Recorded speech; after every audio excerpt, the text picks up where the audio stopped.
A lot of Android games depend on a mobile data connection. Whether it's downloading stuff from the server like Clash of Clans or using it for DRM protection like most Final Fantasy games, it seems like virtually every game is asking you to be within close proximity of a web connection just to make the game run. Not everyone has that luxury, so here are 15 of the best offline Android games that don't require Wi-Fi at all. Here are some of the best Android games that don't require Wi-Fi or a mobile data connection. Alto's Odyssey is one of the newer offline games that requires no Wi-Fi. It's a side-scrolling infinite runner. You ski down various slopes, make various jumps, and collect a bunch of coins. The coins unlock customization elements in the game shop. You also get colorful, good-looking graphics. They won't win any awards for realism, but they sure are nice to look at. The mechanics are easy enough. You move forward on your own. The only player controls are jumping and performing flips in mid-air.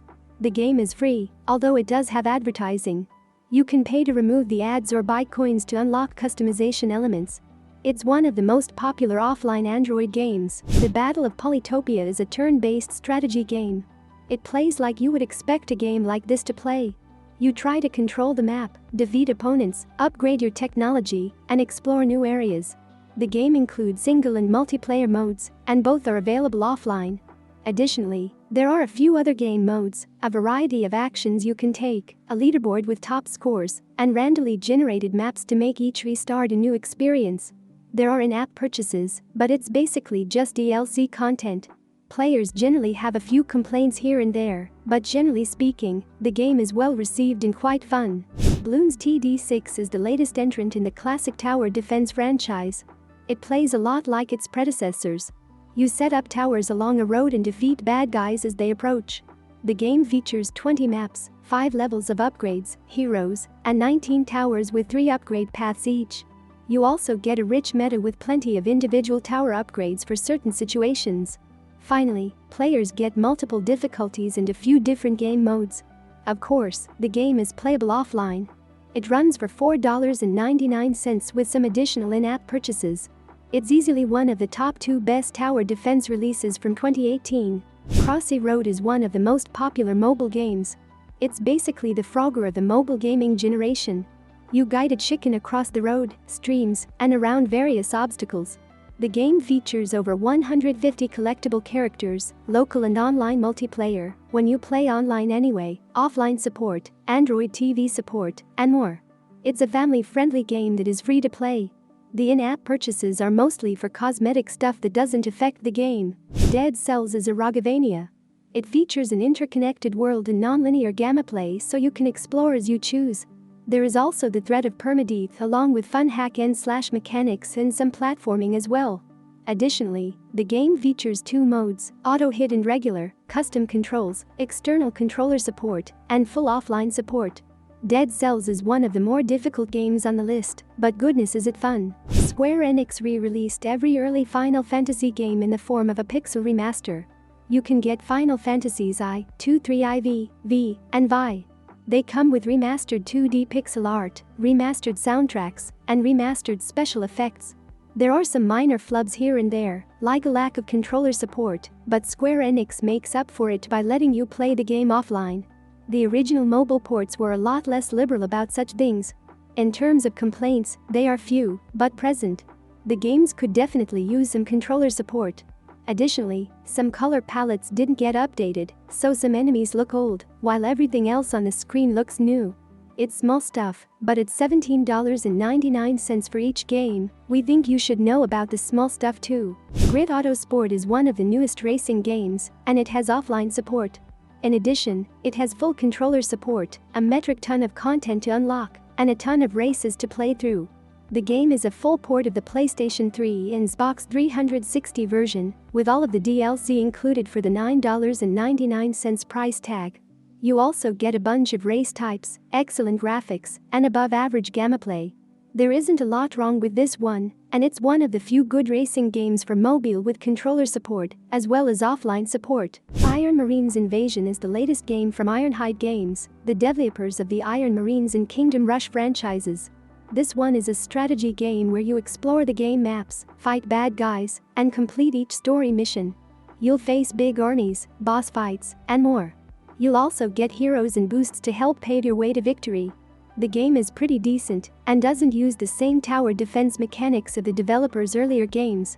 However, if you do want those earlier tower defense games, the other Iron Marines and Kingdom Rush games are also playable offline. Levelhead is one of the best platformers in the history of mobile gaming. It features over 90 levels filled with various obstacles and mechanics. There is also a build your own level function, and you can download levels created by other players. Some of them are pretty difficult and entertaining. There is very smooth gameplay, and the controls are quite good, even if there isn't controller support, at least not yet. It's playable offline as well. This is the same developer as Crashlands, an open-world game that you can also play offline. Minecraft may not have storylines, but if you want the biggest bang for your buck, then it's probably this game. You can create whole worlds and play in them offline, either in creative mode or survival where you can build stuff, mine stuff, kill bad guys, and do pretty much whatever you want. It's not as big and immersive as the computer version, but the developers have been closing the gap by adding things like redstone for more unique building.